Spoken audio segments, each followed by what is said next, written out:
y, y arrancamos mientras se suman algunos.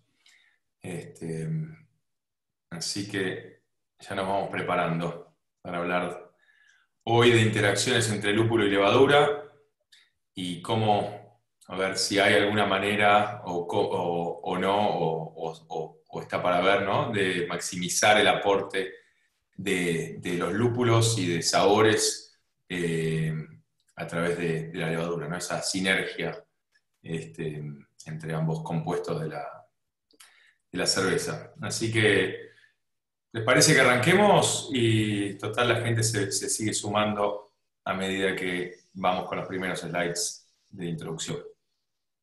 Sí, de hecho, si Vamos. querés, comentamos un poco la dinámica, digamos, al igual que en las otras sesiones. La idea es que hay un tab de una solapa de preguntas y respuestas, donde o algunas vamos a ir respondiendo ahí en modo texto y otras vamos a guardar para el final para responder. Igual, nada, como en las sesiones anteriores, pedimos que sean preguntas relacionadas con, con lo que estamos hablando en esta sesión en particular. Digamos, este ciclo va a seguir continuando, va a haber otras cosas, y entonces que guarden las preguntas pertinentes para otros temas para cuando sean como el tópico de cada una de las charlas. Así que, Mati, si querés Dale, arrancar. vamos. Empezamos, vamos a la próxima, arrancamos. Ahí está. Bueno, entonces, hoy en la agenda tenemos la interacción entre lúpulo y levadura, las dos sesiones anteriores, tanto la del lúpulo en tierras hispanohablantes como la selección de lúpulos en función del perfil de sabores, ya están subidas en la nube, allá arriba en YouTube. Lo pueden ver por nuestro canal de YouTube, el canal de Birratecnia. Y creo, no estoy seguro también si está en el de Hofsteiner también, Rich. Sí, así es, También. está en nuestro canal, sí. Bien, genial, están en ambos canales. Esta sesión de hoy también la vamos a subir, por supuesto, a los dos canales. Vamos para adelante, Leon. Entonces, ¿qué vamos a ver hoy? Hoy vamos a primero hacer una definición y cuáles son y vamos a ver los distintos tipos de biotransformación. Dentro de ellos vamos a ver la biotransformación de monoterpenos o terpenoides, de glucósidos, de tioles. Vamos a ver también qué son tanto los glucósidos como los tioles y por qué son importantes. Vamos a ver la necesidad del uso de enzimas exógenas, si son necesarias o no, depende de para qué. Y vamos a hablar varias experiencias que hicimos tanto nosotros como Birratecnia, como Lallemand, que han hecho muchas experiencias al respecto también, ¿no? Así que, sin más introducción, vamos a ver la introducción de Hofsteiner. Gracias, Mati. Bueno, para no tomar mucho tiempo, para introducir a nuestra compañía, ya lo han visto dos veces, esos que nos han acompañado antes, pero Hofsteiner es una compañía familiar con alcance global y presencia en los principales países productores de lúpulo. Estamos integrados verticalmente en el sentido de que tenemos nuestros propios cultivos y además procesamos todos los productos de lúpulo que se ofrecen hoy en día en el mercado. Contamos con un programa independiente y robusto de mejoramiento de variedades, el cual tiene como objetivo buscar no solo aromas nuevos y sabores nuevos, sino que también la próxima generación de lúpulos más conocidos en el mundo. Este año estamos celebrando 175 años como empresa, siempre respetando nuestro compromiso al cliente, la calidad y la sostenibilidad de nuestros productos y variedades.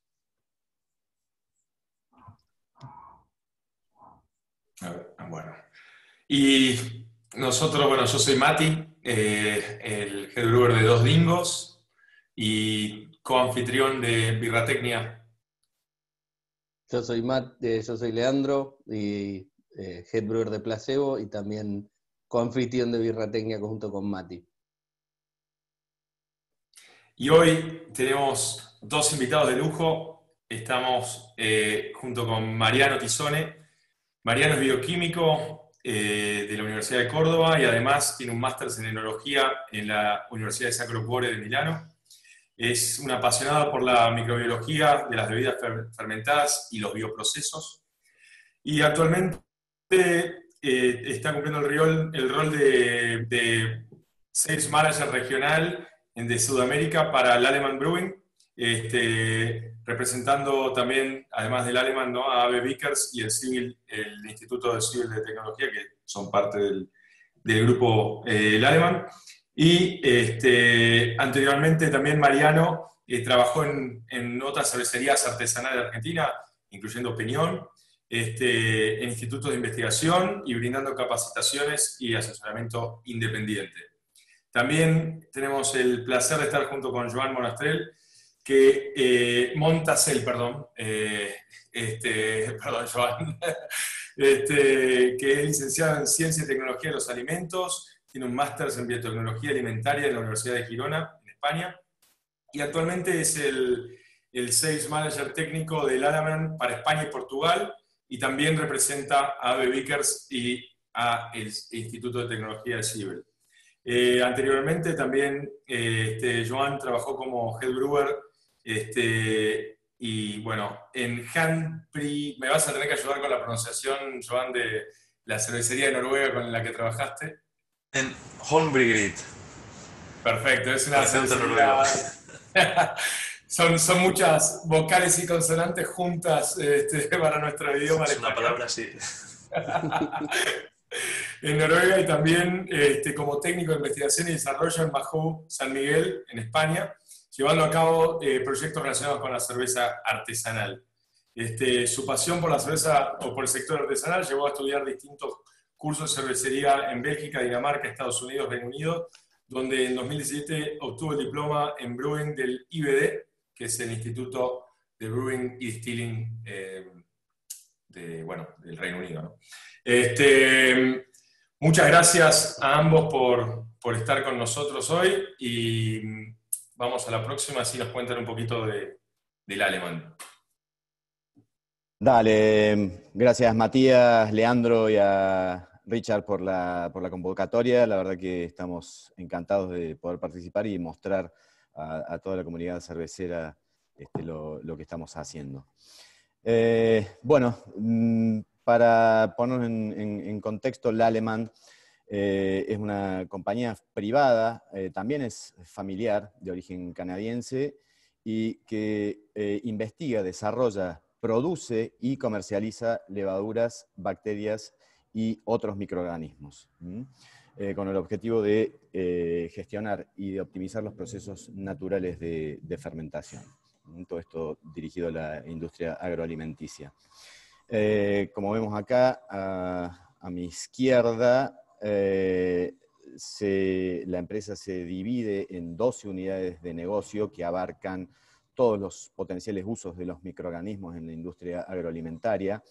Entre ellos podemos mencionar la parte de enología, nutrición animal, panadería, bioingredientes, plant care, parte de farma, y por supuesto la parte que nos convoca, que es la de brewing. La visión global de la empresa es ser el líder global en mercados que utilicen nuestras soluciones innovadoras y contribuyendo al beneficio de nuestros clientes y partners. Por cualquier mayor información se pueden visitar la página de La Alemán en www.laaleman.com. Bien, si pasamos a la siguiente. Bueno, entonces arrancamos ahora sí con la charla de hoy. Primero vamos a ver qué es, ¿no?, esta tan llamada biotransformación, que hoy es una palabra muy de moda en el mundo cervecero, especialmente en las cervecerías artesanales. Y básicamente tiene que ver con la transformación de un compuesto presente en el mosto en otro distinto. Y está iniciado, ¿no?, por un microorganismo, ¿no? O sea, levadura, o otro, puede ser también una bacteria o algún otro microorganismo. Hay dos clases en particular de biotransformaciones que nos importan. Por un lado tenemos la modificación de un compuesto que ya era aromático en otro que también es aromático, pero distinto, con otro perfil aromático, ¿no? Eso es uno de los dos, o sea, como así a grandes rasgos, tipos de biotransformación. Y por el otro lado tenemos la hidrólisis o la ruptura o la liberación de un compuesto, el cual no era aromático al principio, en uno o en un resultado en que por lo menos uno de los dos resultantes es aromático, ¿no? Entonces, esos son como las dos clases: el cambio del perfil aromático o la generación nueva de algo aromático donde no lo había. Bueno, y la primera de estas biotransformaciones que vamos a hablar hoy es la biotransformación de monoterpenos. Es, digamos, la que fue primero estudiada en la bibliografía, por lo menos en la bibliografía cervecera.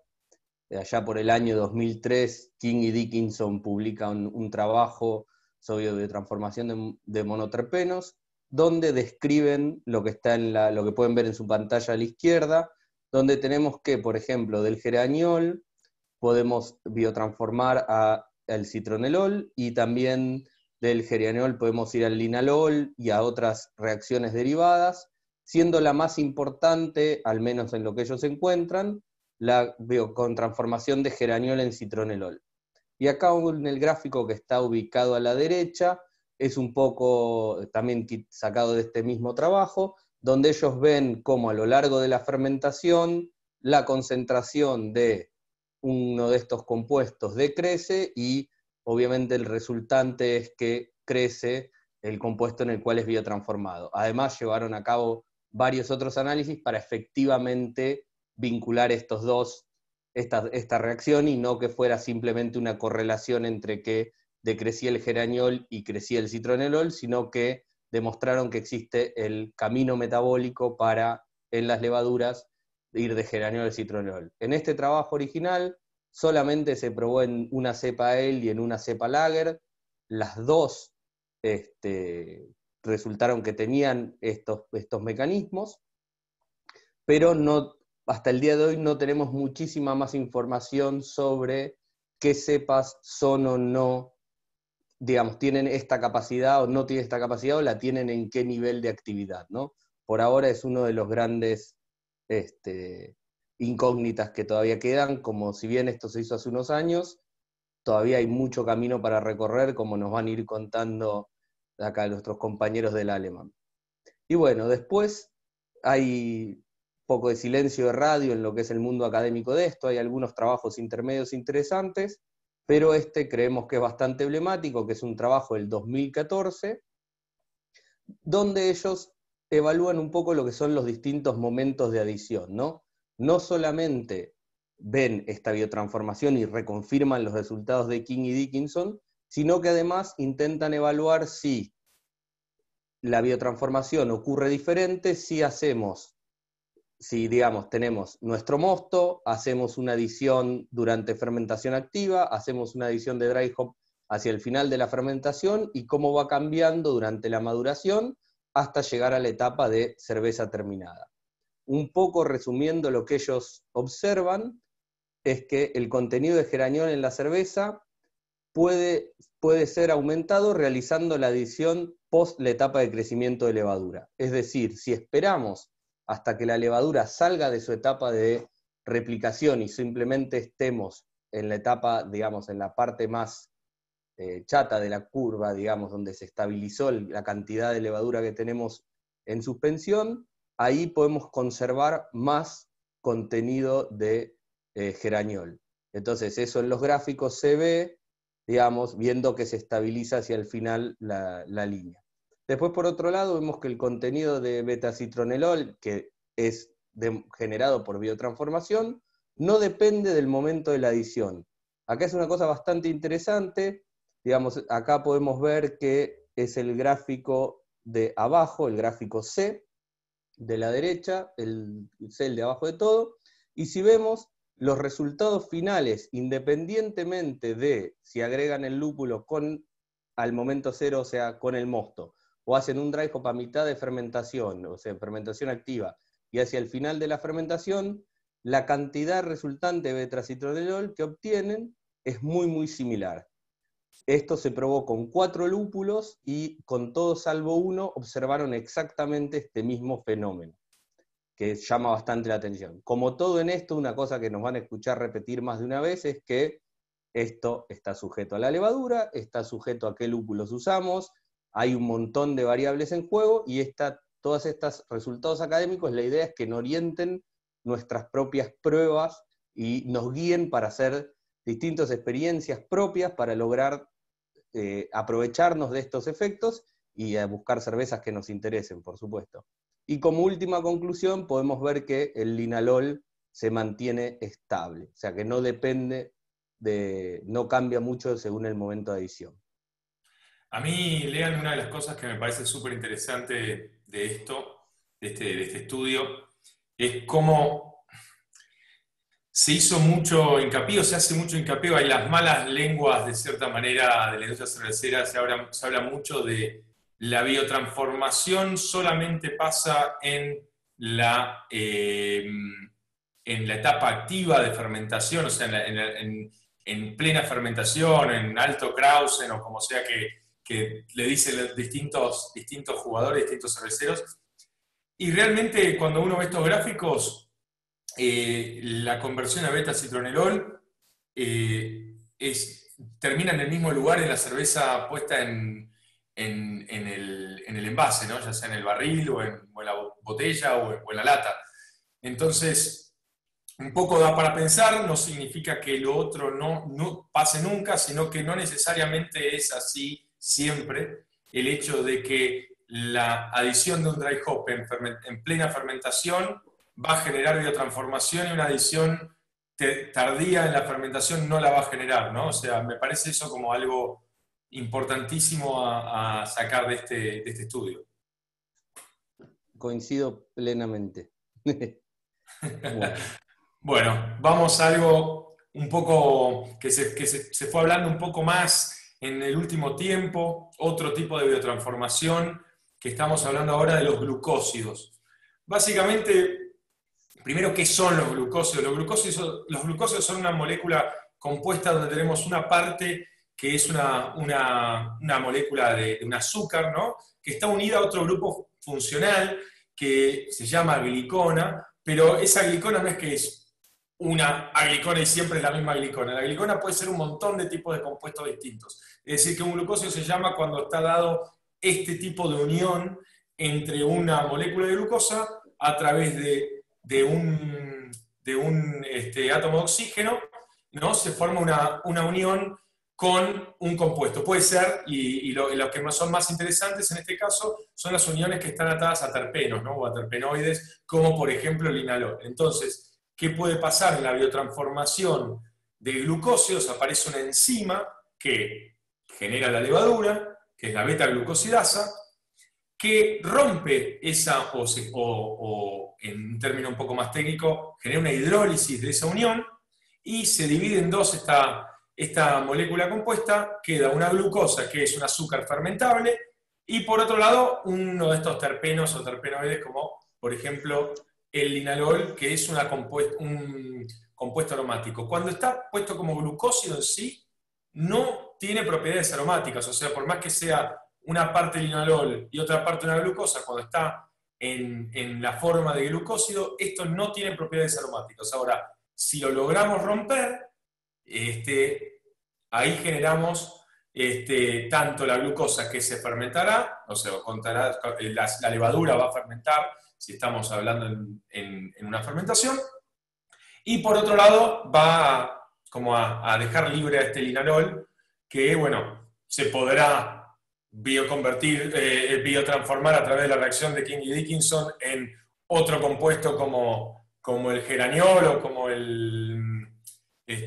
¿cómo se llama el otro? El alfa-terpeniol, o no, o quedar como linalol, que ya de por sí es aromático, ¿no? Así que eso es un poquito como la idea de la biotransformación de glucósidos. Ahí está. Ahora, María, ¿nos querés contar un poquito de las levaduras del alemán? ¿Cuáles tienen mayor capacidad de generar esta biotransformación?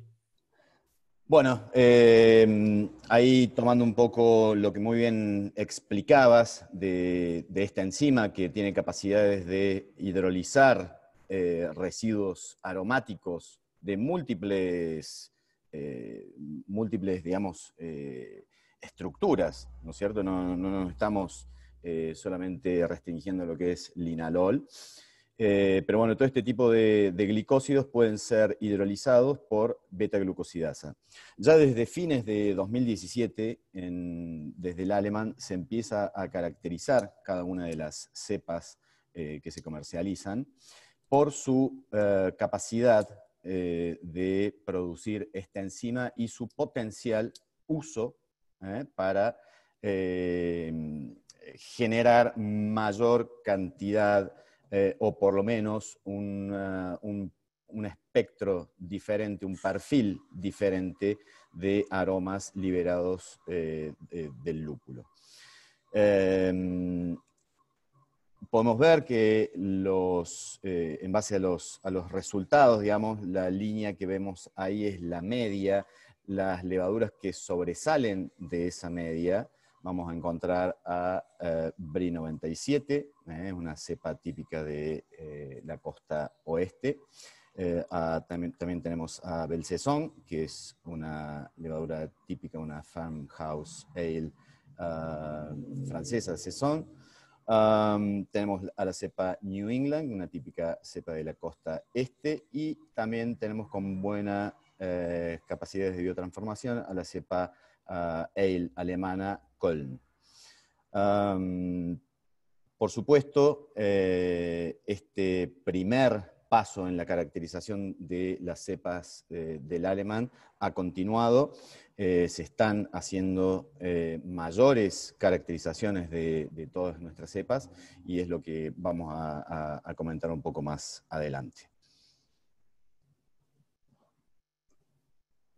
Bueno, ahora cambiando un poquito, hablando de otro tipo de biotransformaciones, vamos a hablar un poco de lo que son los tioles. Los tioles son básicamente organosulfuros, de organosulfuro donde tenemos en lugar de un oxígeno, de los alcoholes, y son compuestos, lo más importante, son compuestos volátiles de alto impacto aromático. Como vemos abajo, tenemos umbrales de percepción bajísimos, están medidos en partes por billón y no llegamos ni siquiera a una parte por, en verdad, millar, pero ppb, mientras que si nos ponemos a pensar un montón de los otros compuestos que podemos estar hablando en la cerveza, como ser el linalol y todo eso, normalmente estamos hablando en el orden de 10, 20, 30, 50 ppm, con lo cual hay varios órdenes de magnitud de diferencia en la concentración que necesitamos de estos tioles para que tengan un impacto en nuestra cerveza. Dentro de ellos hay 3 tioles que son los más importantes y más que nada los más estudiados dentro de la literatura. Mucha de esta investigación viene originalmente del mundo del vino y después se ha empezado a investigar muchísimo más en el mundo de la cerveza, porque los lúpulos también tienen estos tioles. Y tenemos el 4-MMP, no voy a intentar decir el nombre químico, ahí está, que tiene una nota que a baja concentración normalmente da al árbol de boj o a grosella negra, cassis, y a más altas concentraciones puede llevar a muchos a recordar orina de gato. No es lo más agradable, pero puede funcionar, como en el Sauvignon Blanc, donde es uno de sus descriptores, en el vino Sauvignon Blanc, que es uno de sus descriptores, o en el lúpulo lo tenemos en el Nelson Sauvin, y puede quedar muy bien. Después tenemos el 3MH y el 3MHA, donde el 3MH tiene aromas a maracuyá más que nada, y el 3MHA va cambiando un poco según la concentración. En general esto es bastante común con todos los componentes aromáticos. Uno primero tiene un momento donde puede sentir que hay algún aroma, después tiene un umbral a donde uno lo puede identificar y decir, ok, es esto, sensorialmente digo, le siento aroma a esto, y en muchos van cambiando un poco su perfil en base a la concentración, no en base a la cantidad que tenemos. Y entonces, pasando a lo que es liberación de los tioles, ¿no? Esto es bastante similar, van a ver, el gráfico hasta es parecido a lo que contó Matías sobre los glucósidos. Acá lo que tenemos también son precursores que no son aromáticos, tienen al tiol retenido ahí adentro y no dejan que se volatilice, y como no se puede volatilizar, no lo podemos sentir. Lo interesante de esto es que no solo se han detectado en el lúpulo, en distintas variedades, sino que también hace unos años atrás se detectaron por primera vez en la malta. De esto todavía se sabe muy, muy, muy poco, pero es interesante pensar que en algún momento podemos llegar a crear recetas donde utilicemos una u otra malta en base a si queremos tener precursores de tioles que provengan de la malta. Agrega una capa interesante para jugar a futuro. Entonces, tenemos dos tipos, los conjugados de S-cisteína y los conjugados de glutatión. Lo importante de esto es que, si ven los nombres químicos, van a ver que uno lleva el prefijo cis y el otro el prefijo G al nombre del tiol, entonces ahí entienden que son el precursor, y hay una enzima que también producen algunas cepas de levadura y algunos otros microorganismos que rompen ese enlace y liberan parten el compuesto en, por un lado, la cisteína o el glutatión y por el otro lado, el tiol volátil.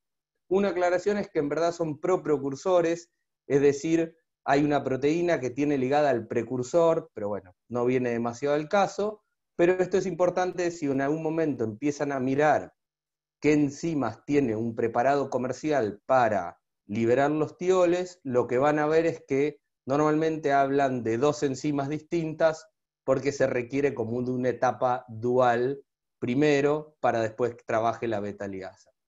Pero bueno, es una cuestión técnica. Bueno, ahora la idea, Mariano nos va a contar un poquito sobre qué encontraron ellos en sus cepas particulares, ¿no? Bien, exacto. Siguiendo con esta caracterización que arranca con las capacidades de producción de beta-glucosidasa, a inicios de este año, en 2020, se arranca con la caracterización de la actividad beta-liasa, que como muy bien explicabas también, Leandro, la levadura va a producir una enzima que va a cortar ese enlace tioéter y va a liberar una fracción muy aromática y de un límite de detección muy bajo, y nos va a dejar un residuo que puede ser una cisteína o el mismo glutatión. ¿Cuál fue el abordaje que se empleó desde Lallemand? Fueron dos. Por un lado, se buscó un derivado sintético, un derivado, un cisteinilado sintético, la S-metil L-cisteína, que es un derivado sintético que se usa para específicamente buscar propiedades de corte con una enzima, por ejemplo. Este derivado sintético, como veíamos, tiene una cisteína de un lado. Esa cisteína es un aminoácido y contiene nitrógeno, ¿correcto? ¿Qué se hizo?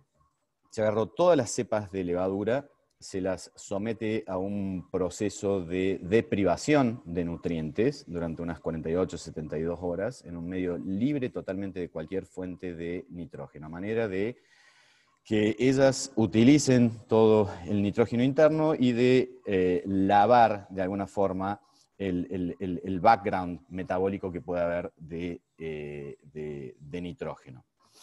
Una vez hecho esto, que hemos lavado, entre comillas, a cada una de las levaduras, se las plaquea en un medio de cultivo que se llama, en un medio puede ser sólido o líquido, que es yeast carbon base. Es un medio totalmente sintético en donde no hay absolutamente nada de nitrógeno, sumado a este derivado sintético nitrogenado. Entonces, ¿qué vamos a ver? Las levaduras que posean capacidades de hidrolizar este derivado sintético van a poder obtener cisteína como fuente nitrogenada y poder desarrollarse. ¿Se entiende la idea detrás del experimento? Lo que podemos ver acá es que se hicieron dos ciclos de lavado o de deprivación. En el primer ciclo vamos a ver que hay una fuerte carga metabólica, un fuerte background metabólico, pero ya en el segundo ciclo de lavado, ahí sí ya vemos claramente cuáles son las cepas que producen o que tienen actividad, o que por lo menos pudieron crecer en este medio libre de nitrógeno, y que la única fuente nitrogenada que disponían era de este derivado que debían cortar a través de una beta-liasa. Y entre las cepas testeadas, bueno, como control se utilizó la cepa de enología SOVI, que es reconocida como productora de liasa, y como bien decías vos, en el mundo del vino esto se ha venido investigando con anterioridad, como ser una cepa que tiene esta actividad de beta-liasa y que va a liberar tioles varietales en el caso de la uva. Donde tuvimos, yo acá no veo muy bien, la segunda columna es con resultados comparables a esta cepa SOVI, fue nuestro último lanzamiento, que es la cepa Verdant. Después tenemos Wheat y Brie 97, Munich Classic y Nottingham. Esto sería, para decirlo de manera un poco más sencilla, digamos, vimos la capacidad de la levadura de expresar esta enzima y de poder alimentarse de un sustrato nitrogenado que de otra manera no lo hubiera podido consumir. Vemos la expresión, sería la expresión del genoma a través del proteoma con una enzima, en este caso la liasa. Por otro lado, también lo que hicimos fue técnicas genéticas. Y aquí vamos a ver que esto, para entenderlo, lo que tenemos que ver es que si usamos la técnica de PCR cuantitativa para buscar en estos dos genes específicos, que son los que especialmente ICR7, que es el que codifica para beta-liasa, vamos a ver que el valor más bajo que obtenemos nos va a indicar que había más presencia del gen, y que al análisis de PCR, que se basa en ciclos de replicación de material genético, le tomó menos tiempo encontrar el match de este gen, y lo pudimos levantar, lo pudimos amplificar en menos ciclos. En este caso vamos a ver que la cepa New England y Philly Sour son las que tomaron los menores tiempos, y mientras que perdón, aquí, no sé si están viendo mi cursor, y Verdant dieron los tiempos más largos, o sea, lo que indicaría que el gen estaba poco expresado.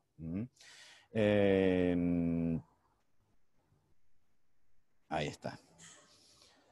¿Se entiende? Entonces, de estos dos resultados de técnicas totalmente distintas, vemos que, y para simplificarlo, vamos a la próxima diapositiva,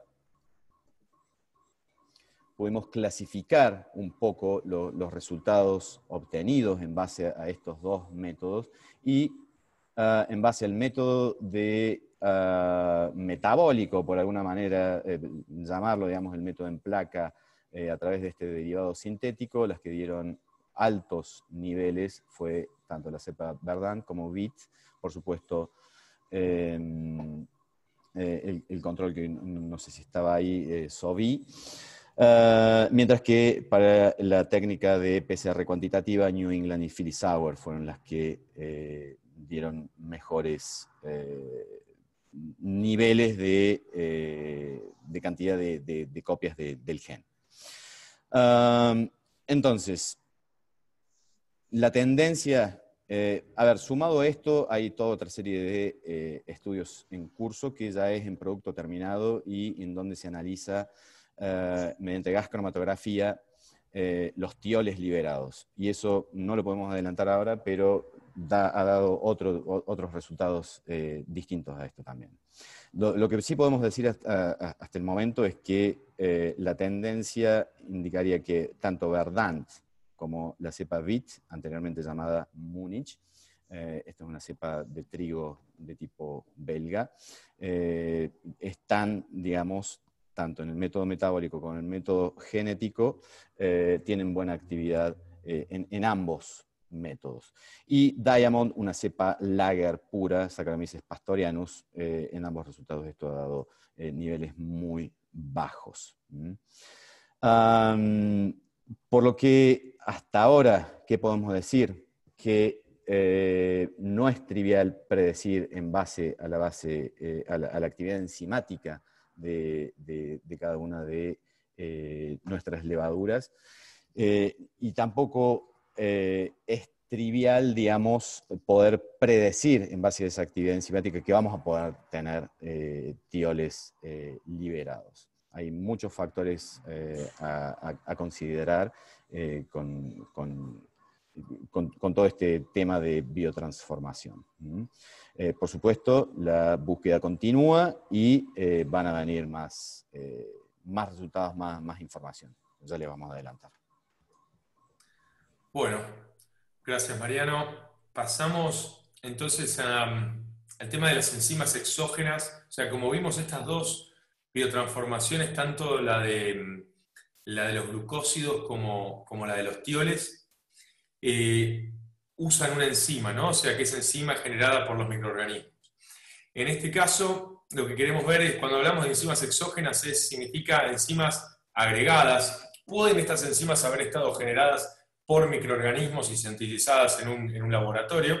Pero básicamente no las que están generando la misma fermentación cuando decimos enzimas exógenas. Entonces, ¿qué significa? Que tenemos el mosto del fermentador, le agregamos levadura y potencialmente también le agregamos enzima. ¿En qué momento? Va a depender, ¿no? Pero eso es lo que significa poner enzimas exógenas. Agregarle, además de las enzimas que genera la misma levadura que está fermentando, agregarle enzimas extra, digamos.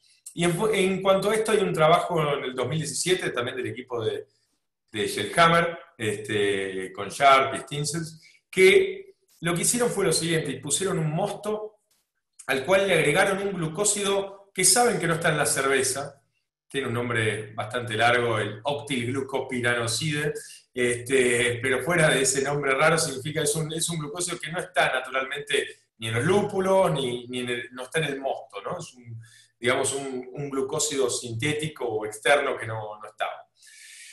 ¿Por qué le agregaron esto? Por lo que querían ver era tanto hicieron 3 fermentaciones. Una con una levadura ale que supuestamente estaba caracterizada por tener bajo nivel de producción de beta-glucosidasa, la enzima que libera, como vimos, que libera los glucósidos.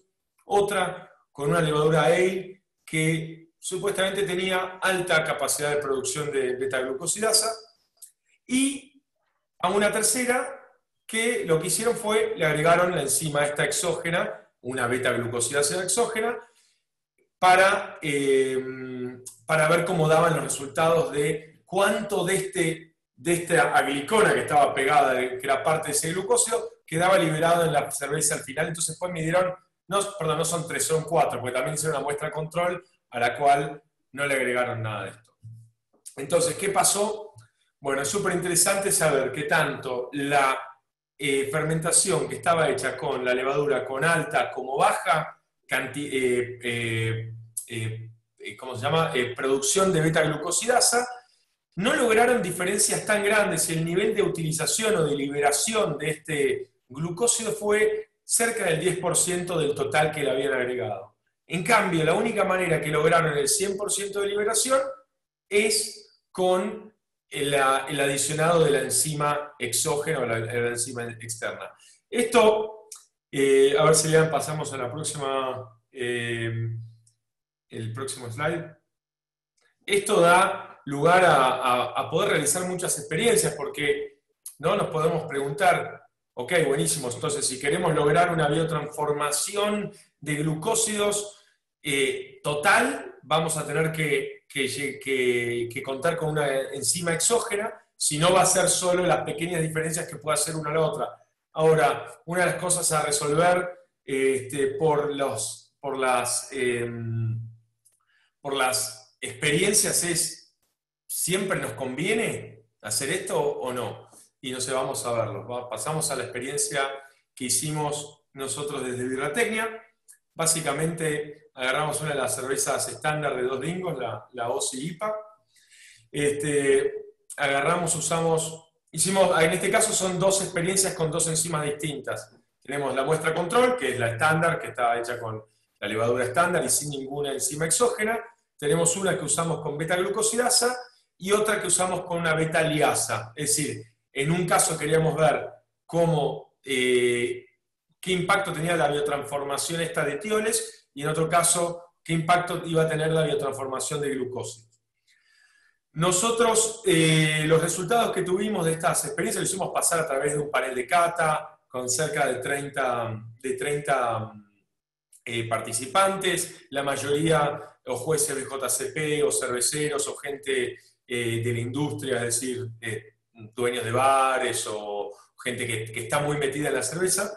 Y hicimos, por un lado, tuvimos los resultados de a ver si había una diferencia o no con respecto a la cerveza original, que se llama una prueba triángulo, y nos daba que había una diferencia estadística enorme, nos daba un valor P, que es el valor estadístico de significancia, que probaba que en ambos casos, tanto en la de la beta-liasa como en la de la beta-glucosidasa, teníamos una cerveza que era significativamente distinta, es decir, habíamos logrado liberar tioles, habíamos logrado liberar glucósidos, y sensorialmente la gente lo podía sentir, ¿no?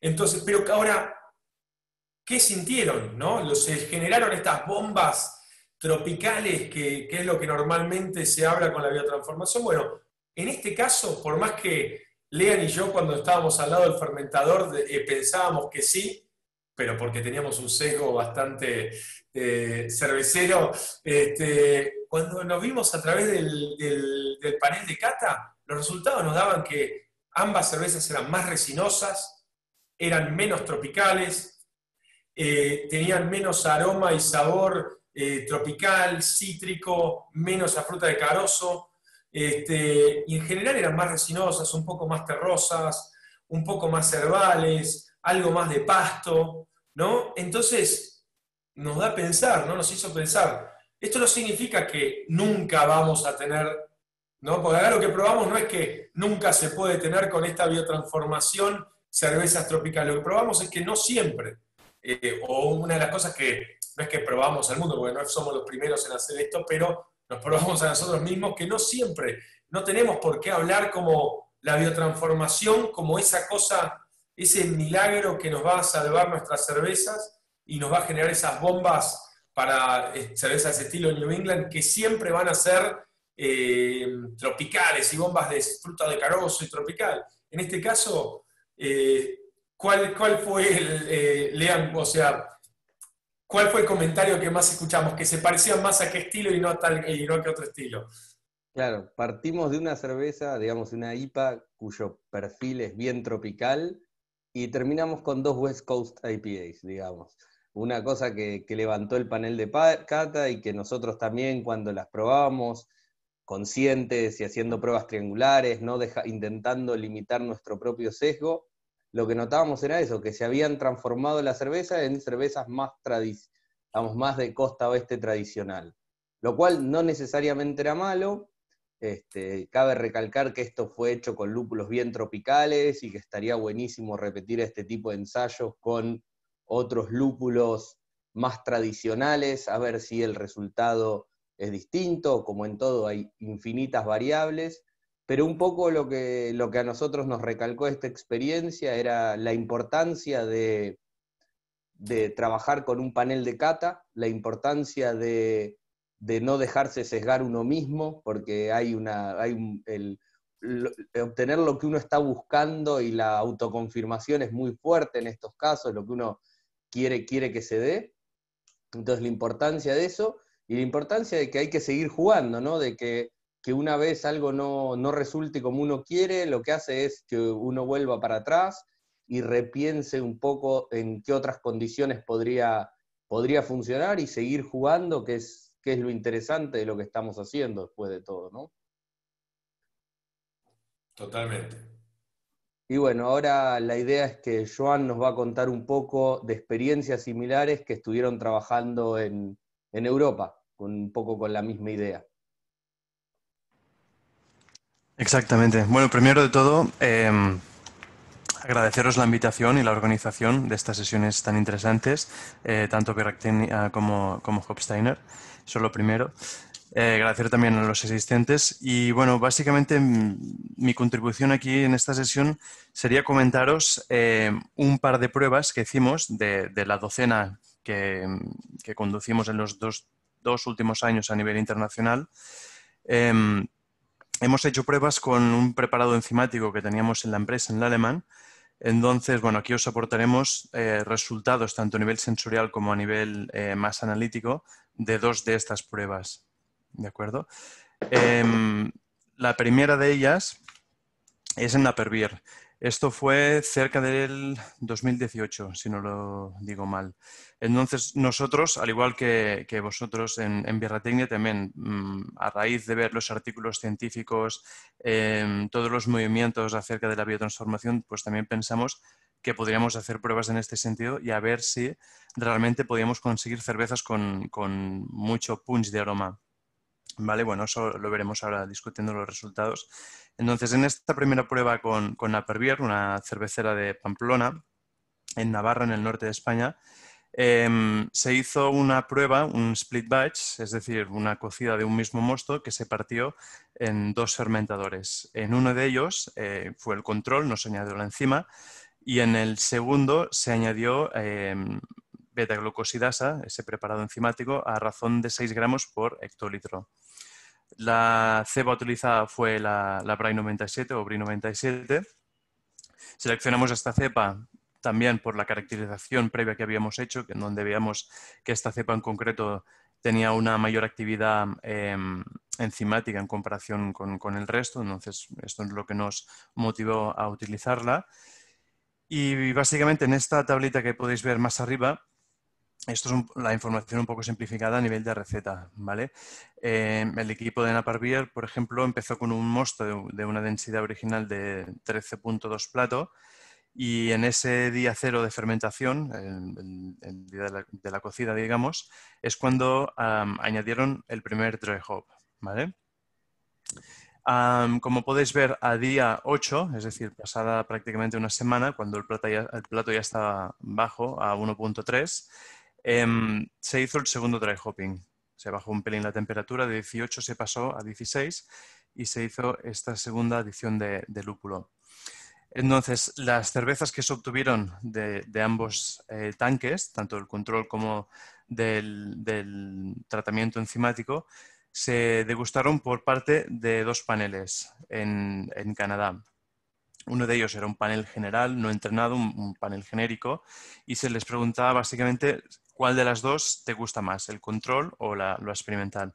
Y también se hizo lo mismo con un panel que sí que tenía un entrenamiento en cervecería, o en degustación sensorial de cervezas. Entonces, sí que es cierto que esto no es un estudio científico, no nos centramos en hacer estudios para la obtención de datos, para hacer publicaciones a nivel científico, pero ahora más que nada para ver las impresiones que nos podían aportar los cerveceros, ¿vale? Con quien colaboramos. Entonces, sí que en este panel también, cuanto más catadores, mucho mejor, porque es más representativo, pero en este caso fueron 6 catadores. Pero igualmente, dentro de las condiciones de este estudio, podemos ver que en el panel general o panel no entrenado, 4 de los 6 catadores, pues sin saber el porqué, pero les gustaba más la cerveza con enzima, ¿vale? Luego veremos los descriptores que se encontraron. Y luego en el panel experto o entrenado hay 5 de 6 catadores, igualmente también prefirieron la cerveza con enzima. Luego si podemos pasar a la siguiente diapositiva, que hay más información. Las muestras se tomaron y se enviaron a Mascoma, que Mascoma es un centro de investigación que pertenece al Alemán. Entonces en Mascoma tienen todos estos juguetes para hacer todo tipo de análisis. Digamos que es como la Disneylandia de los análisis de aceites, entre otras cosas. Entonces, fruto de los resultados analíticos, como podéis ver, por ejemplo, arriba a vuestra derecha, podéis ver la concentración total de terpenos, sin entrar en detalle cuál de ellos, es decir, el sumatorio total. Podéis ver que en la columna azul de la derecha hay una mayor concentración, ¿vale? Entonces entendemos que aquí sí que hubo liberación de la rotura de la molécula que se comentaba antes en las slides anteriores. El control, como podéis ver, hay menor cantidad de terpenos. También medimos la cantidad de tioles, porque teníamos el equipo a punto y lo medimos. Pero igualmente los tioles no eran un foco interesante o de gran interés aquí, porque lo que estábamos utilizando y evaluando es la enzima beta-glucosidasa para liberar terpenos, no tioles. Pero bueno, igualmente lo medimos y como podéis ver aquí tampoco hay demasiada diferencia. Sí que hay, por ejemplo, diferencia en el 3MH, que pasa de 87 ppts en el control a 94, pero eso podría ser volatilización por stripping del CO2 o otros motivos, no lo podríamos explicar, ¿vale? Pero igualmente aquí lo que buscamos es eso, la actividad en sí de la beta-glucosidasa. Luego, como podéis ver, por ejemplo, en el gráfico de debajo a la derecha, el otro, el de la derecha, esta sería la diferencia en porcentaje entre el control y la cerveza con la enzima añadida. Entonces, aquí lo curioso es cómo la concentración del linalol subió un 300%, es decir, 3 veces más en la cerveza con la enzima versus la cerveza sin la enzima, ¿vale? Entonces, esto al igual lo podemos discutir después, pero parece ser que sí que se rompió la molécula del linalil glucoside liberando el linalol en este caso. O entendemos que sería esta la fuente de esta subida tan potente. Marcada. Exacto, tan marcada. ¿Vale? Sin embargo, luego podéis ver cómo un geraniol sí que hay una ligera bajada. Es decir, que con el uso de esta enzima nos bajó un 18%, que no es mucho, pero bueno, hay una bajada. Juan, podría ser también que parte de ese geraniol, por a través de la reacción de Dickinson que vimos antes, se puede haber convertido, ser parte de lo que generó ese geraniol, ese linalol extra, ¿no? También Claro. es una posibilidad, no digo qué es lo que pasó, pero también al haber tanto más disponible, se puede haber... Claro, aquí en el tema de biotransformación, bueno, como vosotros sabéis también, es un tema realmente nuevo. Sí que se lleva desde 2003 con los estudios de King y Dickinson, pero hay poco estudio en el tema. Entonces sí, podría ser esta una explicación, obviamente, sí. Vale. Y luego, por ejemplo, el otro gráfico que os compartimos aquí es la diferencia, por ejemplo, en otros compuestos, en ésteres, ¿vale? Pero eso ya sería también más un papel de la levadura en sí. Luego, importante también, hay el parámetro alcohol.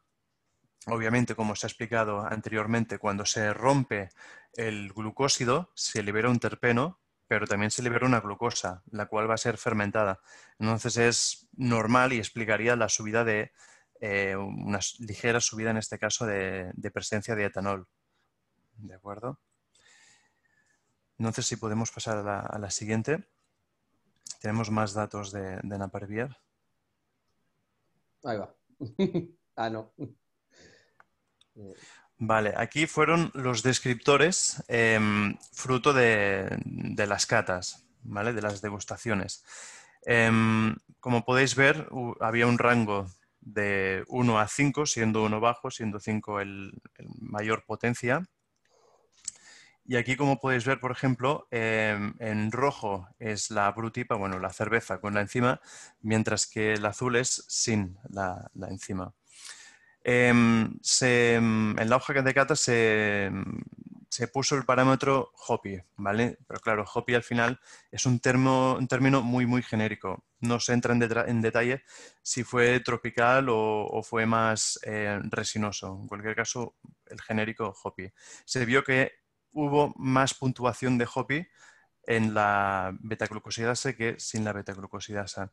Luego también el amargor y el afterbitter, es el amargor que se te queda más pegado o de retrogusto, también fueron relativamente más elevados en la cerveza tratada con la enzima.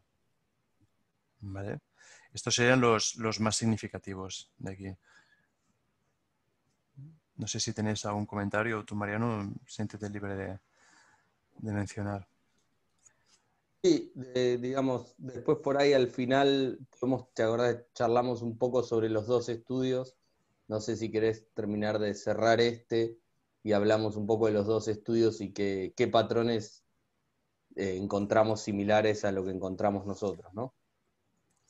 Claro, es curioso. Yo, desde mi punto de vista y la experiencia fruto de estas pruebas a nivel global que estamos llevando a cabo, es que es complicado ver un patrón. De momento, el único patrón que sí que hemos visto es la subida ligera de alcohol, ¿vale? Luego lo que hemos visto también es, en parte, la bebibilidad del producto, la drinkability del producto. Entonces, una conclusión también que hemos visto es que en el caso de utilizar variedades de lúpulo muy, muy, muy ricas en aromas tropicales, por ejemplo, variedades tipo Mosaic, Citras o Simcoe, claro, la calidad de los aceites de estas variedades es tan grande que parece ser que, desde mi punto de vista, hablo a nivel personal, que no vale la pena jugar con enzimas cuando utilizamos estos lúpulos, ¿vale? Porque digamos que ya la calidad de los aceites en sí es muy buena, muy alta. Entonces puede pasar, al igual lo que observan ustedes en el estudio, que se modula, se modifica la composición propia del lúpulo a algo que ya deja de ser el lúpulo. Bueno, es una reflexión, no sé si la compartís o no. Sí, o sea, de hecho, con lo que mencionabas del drinkability, yo creo que también va a depender un poco de lo que entiende cada panel de cata por drinkability. Es como Hopi en cuanto a la dificultad de por ahí precisarlo, pero sí una cosa que nosotros también observamos y que tiene el respaldo teórico, que es vos estás generando más azúcares, esos azúcares van a ser fermentados, vas a lograr más alcohol y vas a lograr un producto por ahí un poco más seco, y muchas veces eso puede tender a dar ese drinkability mayor. Digamos, obviamente va a depender de la receta base y de dónde, digamos, de lo que estabas, de dónde estabas partiendo, claro, pero podría ser uno de los indicios que den ese drinkability. También, por otro lado, una de las cosas que nosotros habíamos observado cuando nos contaron esto por primera vez, a ver, vuelvo al gráfico anterior, vuelvo un segundito al slide anterior, es, digamos, también vemos que tenés un poco más de amargor, que depende de los niveles de amargor adicional, también podría, de nuevo, contribuir un poquitito a esa cosa de que te queda un amargor, si es un amargor agradable, te invita a seguir tomando. Y también está esto de Hopi, que como bien decías vos, o sea, depende un poco cómo lo tomó el panel, pero una cuestión aromática, una cerveza bien aromática, tiende a incitar un consumo un poco más apresurado, por decirlo de alguna manera, ¿no? Tiende a invitar a tomar otro sorbo, a invitar a continuar con la degustación. Y de hecho, a mí una de las cosas que cuando mostraron esto, nos mandaron los gráficos por primera vez, a mí lo que me había llamado la atención un poco era la diferencia que teníamos, sobre todo acá en el costado de la derecha, ¿no? O sea, no se ve mi cursor, pero que pongo el annotate. En todo este sector, si ven que no sé en cuanto a cómo se podría explicar desde el punto de vista de la experiencia de la enzima, pero el DMS, el olor a huevo podrido, a ¿cómo se dice? A cerillas, así, todos los aromas asulfurados, que también puede ser simplemente una percepción de que son tapados por tener mayor niveles de linalol, digamos, ¿no? Porque no necesariamente es que había más, sino que vos los percibís más. Y como sabemos, hay un montón de sinergias y antagonismos entre los compuestos, y unos pueden tapar a otros, pero digamos, ese incremento puede hacer que esta cerveza haya sido muchísimo más bebible también, ¿no? Porque si ven, este costado tenés mucho más subidos en la cerveza Control, varios aromas que no serían los que uno a priori catalogaría como que inviten a tomar. que te inviten a tomar, tal cual. O sea, Sí. no, si venís y me escribís, no, tiene un nivel alto de huevo podrido, bueno, no tiende a ser lo que uno más por ahí busca, ¿no? Yo creo que coincido con vos, me parece que es más que fueron opacados en el control estos aromas por mayor incidencia de aromas nobles de lúpulo. Es notable, digamos, lo que es en boca, una cerveza tratada con la enzima, ya en boca invita a tomar mucho más que el control. Permaneciendo más, un poco más de cuerpo, más empalagante, aparecen más notas de caramelo con respecto a notas más lupuladas, este hoppy que se nombra acá. Claro. Me parece que puede venir por ese lado, digamos, de un ocultamiento, de un enmascaramiento por parte de aromas más lupulados que en el control. Sí, totalmente. Nosotros, para solamente comentar que nosotros también hemos hecho estudios de exactamente lo mismo, utilizando los aceites estos que son ricos en linalol y básicamente haciendo un spike de cervezas envejecidas. Y vimos que mientras aumentas el linalol, enmascara estos aromas de envejecimiento que puede tener una cerveza y la aceptación es mucho más alta para el consumidor. Me ganaste de mano, Rich. Iba a hablar justamente de ese estudio de Hofsteiner. Otra cosa que no sé si ibas a comentar, Joan, también, de que la permanencia en el tiempo incluso fue, de esta frescura o de estos aromas, fue mantenida en el caso del tratado con enzima. Exactamente, sí. En esta prueba, sobre todo en una prueba que hicimos recientemente también en Portugal, no tenemos datos para compartir y por el tema del COVID quedó todo un poco parado, pero el poco feedback que nos dio el cervecero, claro, al final es un taster, es que los aromas se iban manteniendo en el tratamiento con la enzima versus el control. Pero bueno, estamos en ello, estamos aún en fase de pruebas, todo esto es nuevo. Como comentabas, Leandro, también al inicio, hay muchísimos factores a tener en cuenta aquí, tanto la temperatura de fermentación, si fermentamos con aventeo, es decir, a presión atmosférica o retenemos un poco el CO2, que esto también por CO2 stripping nos podemos llevar algunos aceites. Hay multitud de factores. La floculación de la levadura también, donde se quedan pegados los compuestos en la membrana celular. Eso también podría tener un efecto en arrastrar y perder parte de los aceites. Entonces hay muchísimas cosas a tener en cuenta aquí. Entonces voy a apresurarme un poco porque ya es la hora casi. Os voy a comentar un poco la prueba que hicimos, en este caso con Glenafric, una cervecería del Reino Unido. En este caso fue una cerveza tipo New England IPA, una NEIPA. La dosificación de la enzima, el mismo preparado enzimático, era de 5 gramos por hectolitro. Y luego en este caso un lote de mosto se partió en 4 fermentadores más pequeñitos, siendo el fermentador 1 el control, es decir, sin la enzima añadida, el fermentador 2 la enzima añadida al inicio de la fermentación y luego los dry hoppings en su momento, es decir, a día 4. La prueba a fermentador 3 también añadir la enzima al principio de la fermentación junto con un 25% de la cuota o de cantidad de dry hopping y el resto, el 75% a día 4. Y la última, la cuarta, donde se añadió la enzima y el 100% del dry hopping, todo al día 4. ¿Vale? Entonces aquí seguimos un poco el mismo patrón. Hicimos una degustación y luego datos analíticos. En cuanto a la degustación, como podéis ver, aquí los resultados son un poco así. ¿Por qué? Porque tenemos la cerveza sin la enzima, es por ejemplo igual de preferida que el tratamiento donde se añadió la enzima a día 4. ¿Vale? Por ejemplo, ninguno de los catadores le gustó la cerveza donde se añadió la enzima al inicio de la fermentación, ¿vale? O sea que los resultados no había un punch de aroma, que es lo que en el inicio de los estudios nos pensábamos también. Así puedes ir un poco a la siguiente. No obstante, sí que lo que hay y lo que se evidencia y lo que se relaciona también con el estudio anterior es que sí que hay una mayor liberación de terpenos, ¿vale?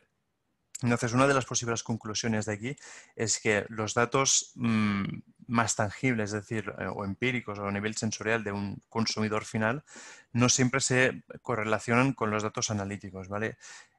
Aquí es donde nos preguntamos también a nivel interno si estamos midiendo los compuestos correctos, ¿vale? Tenemos que pensar también que cuando cogemos una cerveza, o agarramos, perdón, una cerveza y la olemos, no estamos oliendo únicamente linalol o mirceno o lo que sea, estamos oliendo centenares de compuestos aromáticos o millares, ¿vale? Entonces, claro, aquí ponemos el foco en lo que podemos analizar, pero es que en realidad hay una complejidad enorme, no solamente a nivel de proceso, como comentaba anteriormente, sino a nivel de la composición de estos compuestos, de estos aceites. Entonces, en definitiva, aquí vemos, por ejemplo, a excepción de la V3, de la versión 3, tanto la V2 como la V4, donde contenía enzimas, sí que había una mayor concentración de terpenos en comparación con el control, ¿vale? Y luego en el gráfico de la derecha lo que podéis ver es ya un poco la clasificación de los aceites que se midieron, ¿vale? Entre ellos linalol y geraniol. Siendo linalol, por ejemplo, en la prueba cuarta, donde se añadió la enzima y el dry hop a cuarto día, con una mayor concentración de linalol, como podéis ver en la barra de color amarillo.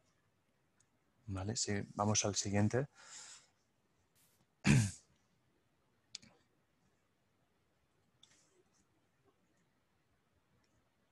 Lean, el siguiente slide. Perdón, estaba en mute.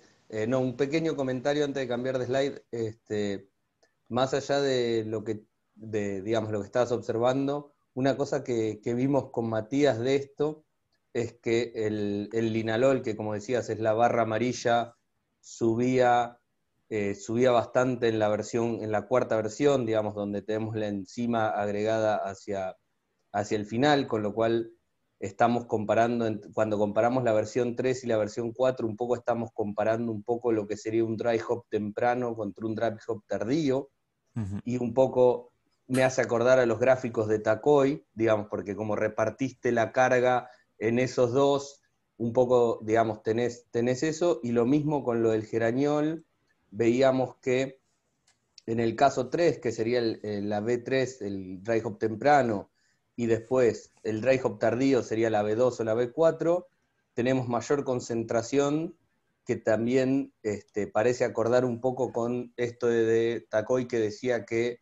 si postergabas tu adición de lúpulo, ibas a conservar más y tener menos biotransformación, con lo cual es interesante ver que si bien hablamos de otras cepas, estamos hablando de enzimas, hay ciertos patrones que pueden o no ser explicados con eso, pero que por lo menos condicen con lo que esos trabajos sobre biotransformación tenemos, que como bien decías, no hay muchos estudios al respecto sobre la biotransformación de terpenos, y resultó interesante ver que esos mismos patrones se mantenían acá, así como un comentario al margen.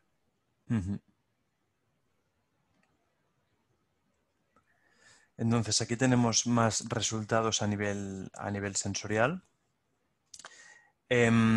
Esto fue fruto, por ejemplo, cuando hicimos esta prueba, el cervecero, cada una de las pruebas la puso obviamente en un packaging distinto, teniendo un pack de 4 latas. En cada lata había un código QR donde se asociaba una survey, una encuesta. Entonces todos los cerveceros, todos los consumidores que cataban esta cerveza, pues podían aportar información, ¿vale? Entonces aquí es algunos de los atributos que se vieron.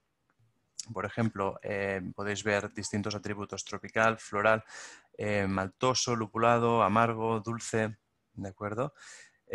Por ejemplo, en el tropical, que es en el que tenemos más interés al final todos los frikis del lúpulo, los hopheads, podemos ver aquí que en la V3, que es curiosamente la cerveza que fue menos preferida, es la que tiene o se evaluó con una mayor cantidad de compuestos tropicales a nivel sensorial, ¿vale? Por eso es lo que comentaba, que a veces lo que es la parte sensorial con la analítica pues no se correlacionarían, ¿de acuerdo? Aquí, por ejemplo, también tenemos el floral, que sería correlacionado con el linalol. Tenemos la V2, que sí tiene la mayor cantidad de floral, según la degustación, ¿vale? Bueno, aquí se podrían hacer varios comentarios también, pero vamos un poco justos de tiempo. No sé si tenéis algún comentario, Yo Mati sí, o Leandro. una de las cosas que a mí me llama la atención, no llama la atención, sino que me hace recapacitar sobre esto o repensar, de vuelta, se habla, y parezco repetitivo con el tema, pero lo que pasa es que es un tema que se habla demasiado y por hoy muchos cerveceros que lo está haciendo, el dry hop en fermentación, en plena fermentación, en la mitad o al principio temprano en la fermentación, pensando en que va a sacar más sabores tropicales y que va a ser una mejor cerveza tropical, ¿no? Digamos, con sabores y aromas tropicales. Y en este caso, la única cerveza que tiene un porcentaje del lúpulo adicionado antes o temprano en la fermentación es la B3 o V3, como dicen en España. Pero la versión 3 y es la menos tropical que todo el resto de las cervezas, ¿no? Es solamente más floral que la muestra que no tiene ninguna enzima, ¿no? Que la muestra control. Y es menos dulce también que todas las otras muestras que tuvieron enzimas. Y lo único que es más alto es el amargor que el resto. Es decir, que potencialmente, no sé, puede llegar a ser que al haber estado el lúpulo más tiempo en la levadura activa haya extraído más polifenoles y hay trabajos también que demuestran que el nivel de polifenoles puede llegar a afectar también la percepción del amargor y la astringencia de ese amargor sensorialmente, ¿no? Entonces a mí me parece súper interesante esto como de vuelta, otra cosa más para probar que no necesariamente es algo bueno, tampoco quiero decir que es algo malo, ¿no? Pero no necesariamente es algo bueno hacer muchas adiciones de dry hop en fermentación activa. Tal vez es preferible, o al principio de la fermentación, tal vez este tipo de estudios o de experiencias pueden llegar a demostrarnos que vale tal vez la pena empujarlo un poquito más para atrás, porque si no se genera realmente esa biotransformación, ¿no? Por hacerlo más temprano que hacerlo más tarde. Lo único que logramos es tener cervezas más amargas, de vuelta, en algunos casos, no estoy diciendo que siempre. Nada, da para pensar o repensar esa adición que mucha gente llama como la adición de la biotransformación, ¿no? Que no siempre y no necesariamente es o tiene por qué ser algo bueno para lograr bombas tropicales. Eso como comentario. Algo para agregar también es que desde el Aleman estamos caracterizando también, eso pronto va a estar disponible, la actividad enzimática extracelular, digamos, enzima secretada al medio. Y si nos ponemos a pensar un poquito en eso, si la enzima está dando vueltas en el medio, en la cerveza, fermentando, y no hay actividad enzimática en las células, pero si esta enzima está dando vueltas en ese mosto, da prácticamente lo mismo de agregarla al inicio de la fermentación que hacia el final, donde la enzima va a estar más presente. Y quizás, bueno, juegan toda otra serie de fenómenos como stripping, como adsorción de componentes aromáticos a la célula de levadura, etcétera, etcétera. Entonces, de vuelta, esto no es álgebra, hay que experimentar. Hay que experimentar más, sí. Totalmente. Y estamos, bueno, totalmente abocados a investigar y a tratar de sacar mayor información de todo esto. Quería hacer un comentario solamente que me he despistado, que había dicho que el V3 era más tropical, pero porque me había confundido con los colores azules, o sea que les pido disculpas por ello. Pero ya lo habías comentado, Mati. Sí, sí. Vale, entonces ya para ver un poco los patrones a nivel analítico, la certeza que sí tenemos a raíz de estas pruebas es que realmente sí hay un incremento de terpenos a nivel del sumatorio total de los terpenos. Igualmente, tenemos un aumento del contenido alcohólico o ligeramente un aumento en este sentido. Entonces, esto sería explicado por lo que veníamos diciendo, ¿no? Que la molécula de glucósido se rompe por acción de la beta-glucosidasa, liberando una glucosa, la cual va a ser fermentada y liberando también un terpeno. Entonces, aquí la teoría parece que se hace realidad. Vale, Y no de sé si hecho, queréis hacer. quiere decir que la enzima estuvo actuando de alguna manera, Exacto. ¿no? Sí, la cima tiene un efecto, es seguro. De hecho, en vuestro estudio también lo visteis. No el esperado en esas condiciones, pero bueno, hay que buscar en qué condiciones son las idóneas, porque el efecto sí que existe realmente.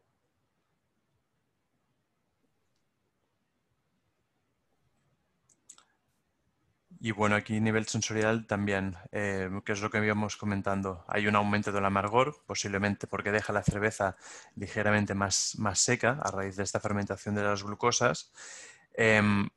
Aumenta el perfil resinoso de hoppy.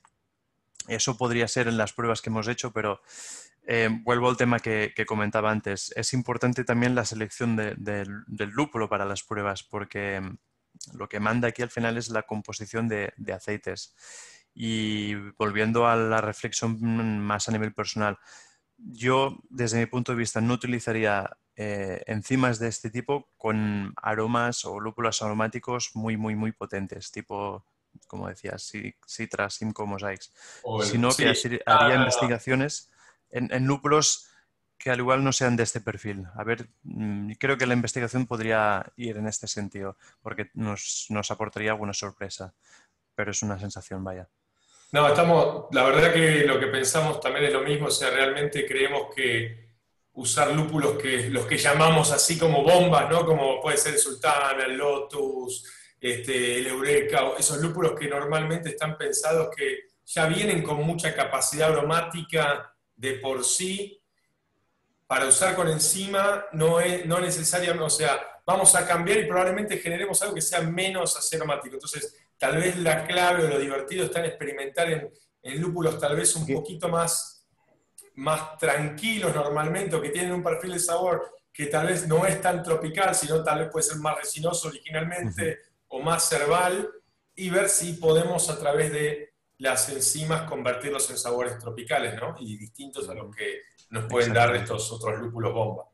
Ujú. Sí, Sí, o porque quizás mismo, perdón, no, en un lúpulo ultra aromático vas a obtener una ganancia porcentual muy baja de los glucósidos, pero sí puedes estar metiendo ya o empezar a meter ruido de otras cosas por debajo y modificando ya ese perfil que tenías y metiéndole ruido y yendo más a lo resinoso, a lo herbáceo.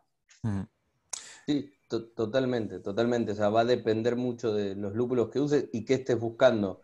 Una cosa es, tanto nosotros como los estudios que hablaron eran con estilos donde se buscaba la tropicalidad, y quizás si esto lo hubiéramos estado haciendo como un mecanismo de ahorro, de usar más lúpulos, menos lúpulos tradicionalmente resinosos en una West Coast, estaríamos considerando el experimento más exitoso, por decirlo de alguna manera. Así que bueno, como todo hay que encontrarle el uso a la herramienta. Exacto. Yo quería hacer una reflexión muy rápida también, fruto de uno de los estudios de un investigador que se ha comentado en esta charla, Tom Schellhammer. Esto fue en una presentación del Craft Brewer Conference hace unos años atrás, y en el estudio mencionaba que lo que importa aquí no es la cantidad de aceites, porque no se correlaciona con una mayor potencia a nivel sensorial, sino es la calidad, entendiendo como calidad de los aceites el tipo de aceites que tenemos en la cerveza. Entonces, eso, a veces no por tener mayor cantidad de lúpulo, mayor cantidad de aceites, etcétera, etcétera, vamos a tener tampoco, digamos que lo que importa aquí es más la calidad de los mismos. Pero nada, una reflexión rápida.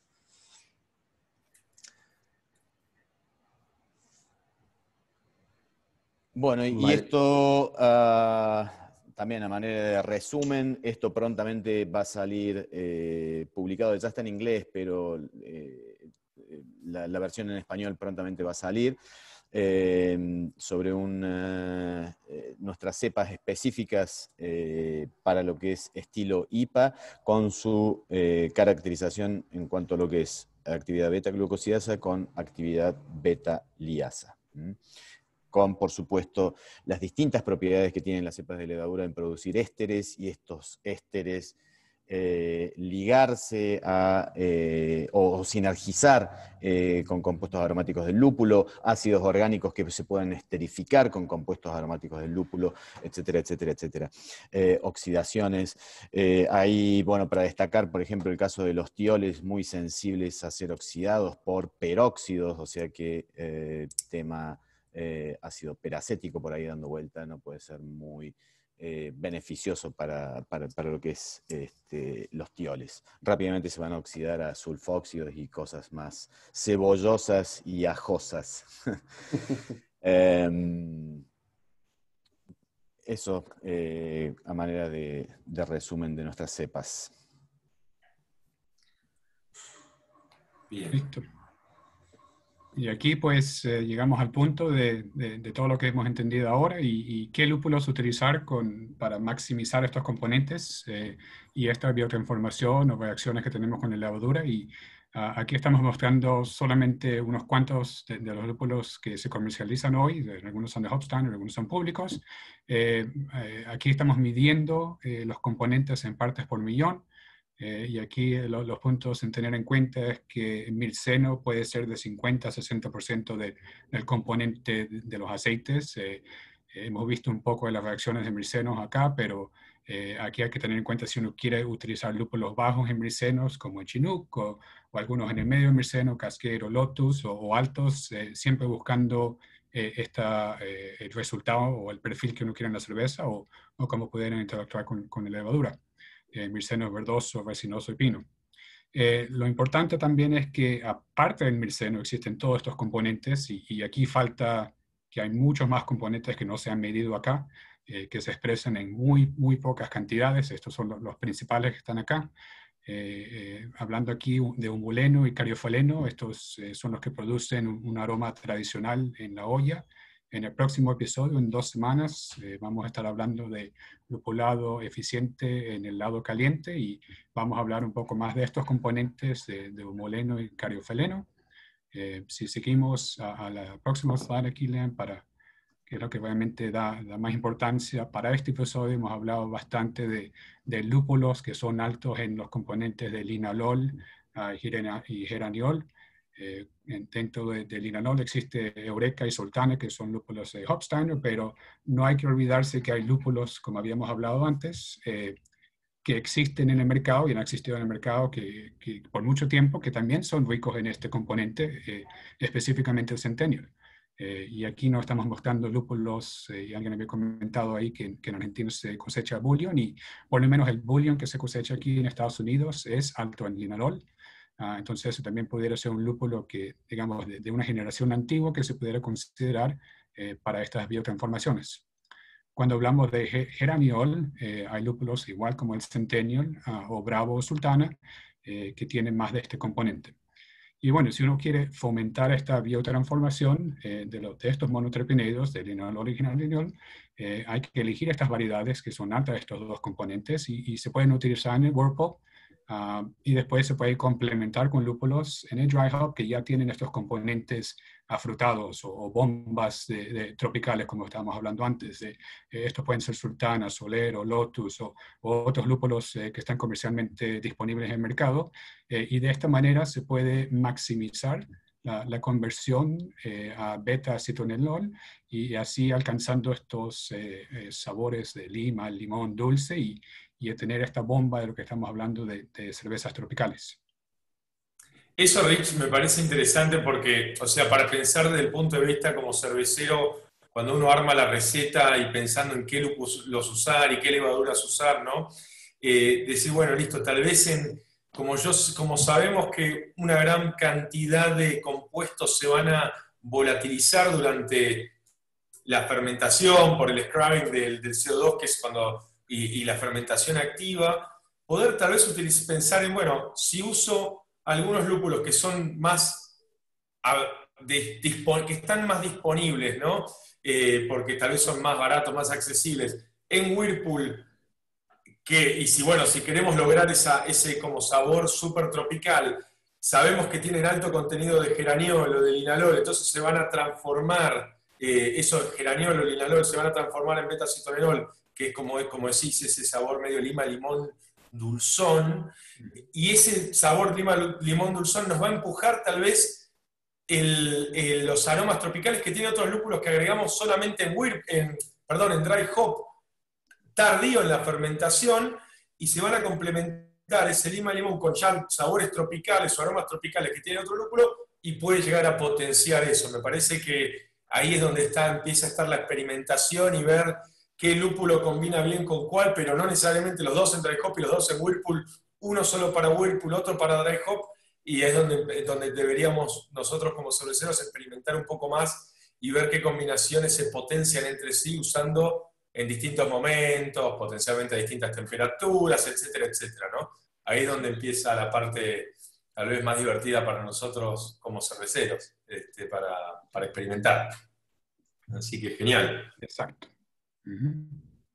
Exacto. Bueno, y aquí una invitación a toda la comunidad cervecera. Estos son charlas específicas sobre este tema y que van a tocar estos temas de biotransformación.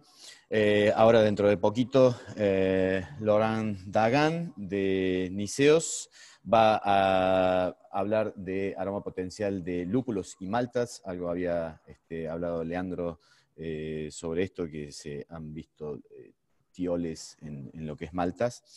Y el dimetil sulfuro en cervecería. Esto es el 17 de septiembre.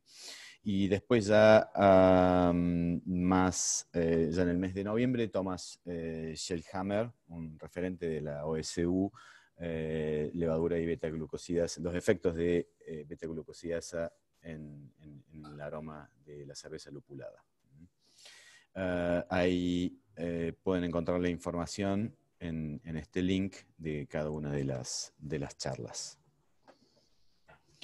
La verdad que parecen súper interesantes, Mariano. Va a estar bueno. Estamos sin dudas atentos a ver qué cosas nuevas podemos concluir una vez que se salgan al público estos estudios, ¿no? Porque seguro que así como todo cambia de un día para el otro cuando sale un estudio que groundbreaking o que rompe el paradigma, esperemos que estos sean de ese estilo y que nos traigan cosas nuevas para probar en las cervecerías. Por fortuna, digamos, hubo cosas que no podíamos, era como contar el final de la película de alguna manera, en cuanto a algunos datos que ya disponemos de estas investigaciones, pero por suerte son pronto y seguramente nos van a sorprender. Estamos atentos entonces. Sí, por supuesto. Y bueno, pasamos entonces a la parte de preguntas. Tenemos acá una pregunta de Martín, que básicamente lo que dice es si se puede conseguir una estabilidad en la calidad o en el sabor de las cervezas con biotransformación. Es decir, lo que pregunta viene más que nada por el lado de si estamos generando algo de biotransformación, si es repetible lote tras lote la biotransformación, digamos. Mi respuesta rápida es: ninguna cerveza es igual a la otra. Eso ya desde el vamos. Deberíamos estandarizar muy bien ciertos parámetros algunos más sencillos que el otro, dosificación de enzima, tiempo de la enzima, temperatura de fermentación, cepa, etcétera, etcétera. Después hay, por supuesto, otros imponderables. Ajustando ciertas variables, yo creo que sí se podría lograr algún tipo de estandarización, por llamarlo de alguna manera, pero siempre va a ser, una cerveza no va a ser igual a la otra. Vamos a tener diferencias en el tipo de lúpulo, en la cosecha, en el origen de ese lúpulo, condiciones de fermentación, nutrientes, etcétera, etcétera. Pero sí, yo pienso que se puede llegar a lograr un resultado medianamente estandarizado, ajustando cierto tipo de variables. Yo estoy con Mariano. Al final, procesos consistentes te llevan a cervezas consistentes, por lo que si lo haces todo siempre igual, no tendría que darte lugar a resultados muy distintos. Y al final, bueno, aquí Richard nos puede confirmar el tema, pero estamos hablando del lúpulo. El lúpulo al final es una planta y obviamente con sus diferencias, pero pasa como el mundo del vino, ¿no? Que el mundo de los vinos, pues se sacan las uvas año tras año, incluso en la botella vemos la añada, no sé si se llama añada aquí también, Sí, es sí. porque por condiciones climatológicas y otros parámetros, pues cada año tenemos resultados distintos. Entiendo que con el lúpulo, en parte, sí que los lúpulos están caracterizados y tienen su perfil genético en sí, pero cada año también hay algo de diferencias, que es lo que dice Mariano también, que esto te puede dar lugar a cervezas ligeramente distintas por estos parámetros propios del ingrediente. Claro, así es, exactamente. Y las diferencias pueden variar de zona de cultivo, que fue el primer episodio que vimos aquí en esta serie, y por las condiciones climáticas que obviamente afectan a la planta, que es un producto natural. Las variaciones en Yakima no son tan altas o tan grandes. Hemos estado comparando los gráficos que vimos de los componentes de aceites. Sobre los años en Yakima no hay tanta variación porque tenemos mucho acceso a agua de irrigación y tenemos unas cosechas que son más normales. Pero en los últimos años, por lo menos en Alemania, que es el segundo país más productivo del mundo, vemos altas variaciones de cosecha a cosecha, porque ellos dependen de un 80% de lluvia natural y cuando hay sequía, realmente que le causa mucho estrés a la planta y pueden haber altas variaciones en los componentes de ciertos componentes aromáticos del lúpulo. Acá, bueno, César Sago pregunta si la biotransformación se produce solo en temperatura de fermentación. Creo que, Mariano, vos hoy en la charla mencionaste algo sobre la liberación de enzimas que están en el medio, ¿no? Que me parece que es bueno para resolver esto, ¿no? Sí, la levadura, a ver, se ha constatado, digamos, de que hay actividad enzimática en el medio de fermentación y en el interior de la célula. Estamos cuantificando a ver cuánto hay de cada una de estas, en estos distintos medios. Lo que más allá de, digamos, de la presencia o no de la enzima en el reactor, que sería el fermentador, podemos muy bien hablar también de la temperatura, que como toda reacción enzimática, a medida que vaya aumentando la temperatura, vamos a ir aumentando la velocidad. Obviamente dentro de los límites lógicos que nos va a imponer la fermentación. Pero no va a ser lo mismo la actividad de beta-glucosidasa a 8 grados, caso de una fermentación lager, por decir algo, que a 22, 25 grados. La actividad enzimática a mayor temperatura va a tener mayor velocidad. Mariano, ¿hay algún estudio que mida para estas enzimas cuál es la temperatura y pH óptimo, así como por ejemplo lo sabemos para las enzimas de macerado? Yo ahora no lo recuerdo, Joan, habíamos dicho el óptimo de beta-glucosidasa estaba entre 30, no. Claro, el preparado este enzimático en cuestión, que es el que utilizamos para las pruebas, en términos de pH estaba de 3 a 6 o 6.5, pero bueno, que serviría para sour beers o cervezas ácidas. Y en cuanto a temperatura, si no recuerdo mal, era de 15 a unos 60 grados. 60 grados. Claro. Obviamente O sea, 60 grados no cumple No, ningún 60 problema de no, pero fermentación. 40 con las fermentaciones de las Para, Kveik, para ahí, vos, exactamente. Tal ahí cual. se podría jugar. Y ahí tendríamos una muy buena velocidad Mm. de actividad enzimática. Exacto. Claro.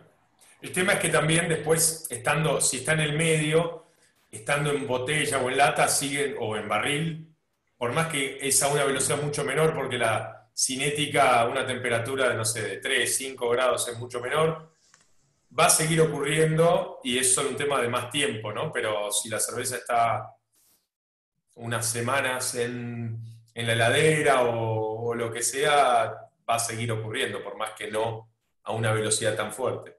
Incluso en el madurado, en el descanso, si estamos haciendo un descanso de acetilo y todo eso, también va a seguir ocurriendo ahí. Si es que estas enzimas están, como decís, la levadura las produjo y las sacó de adentro y no son enzimas que tiene internas parte del metabolismo, ¿no? Sí, evidentemente esto va a seguir ocurriendo en frío a mucha menor velocidad y esta hidrólisis va a continuar. Y si hay levadura presente en el medio, esto va a seguir fermentando y esto, digamos, eventualmente podría llegar a generar sobreatenuaciones, sobrecarbonatación en la cerveza, algunos problemas de diacetil, etcétera, que es hop creep. La solución definitiva para esto es tanto remover la levadura como la enzima. Y esto o puede ser por algún proceso de filtración para remover la levadura, o si no, ya para inactivar definitivamente la enzima se requiere de un pasteurizado, digamos. Pero el pasteurizado, digamos, va a generar otro tipo de alteración del perfil de lúpulo obtenido. Entonces, Va a degradar un montón de otras cosas. Hay que evaluar ahí que no sea peor el remedio que la enfermedad. Exacto. Bueno. Creo que Acá no tenemos una más, la del metil furfuril disulfuro. que ¿Querés se leerla genera a y partir de contestarla? el metilfulfuril disulfuro, MFDS, se genera a partir de tiol y por catálisis de un peróxido. Tal cual, son fácilmente atacables por los peróxidos. Este compuesto genera distintos aromas según la concentración del compuesto, que varía desde maíz tostado, cebolla, ajo a fósforo. Este compuesto se ha encontrado en cervezas lupuladas con lúpulos isomerizados. ¿Me puede explicar cómo las levaduras pudieran tener una influencia en la generación de este compuesto? Bueno, esto puede venir bastante ligado a esta capacidad de producir liasas, en donde se liberan todos estos tioles, y si estos tioles sufren procesos oxidativos, especialmente en contacto con peróxidos, van a dar este tipo de compuestos que habíamos dicho, cebolla, ajo, que dan todo este tipo de aromas. aromas lindos. Aromas lindos. Esto, por supuesto, va a ocurrir naturalmente, como el proceso normal de degradación de cualquier cerveza, pero justamente debemos ser cuidadosos porque si hay mayor presencia de tioles, digamos que podemos tener mayor cantidad de sustrato que puede sufrir esta transformación y terminar en aromas no tan agradables. Bien. No sé si quedó ahí. Creo que ahí con eso contestamos todas las preguntas.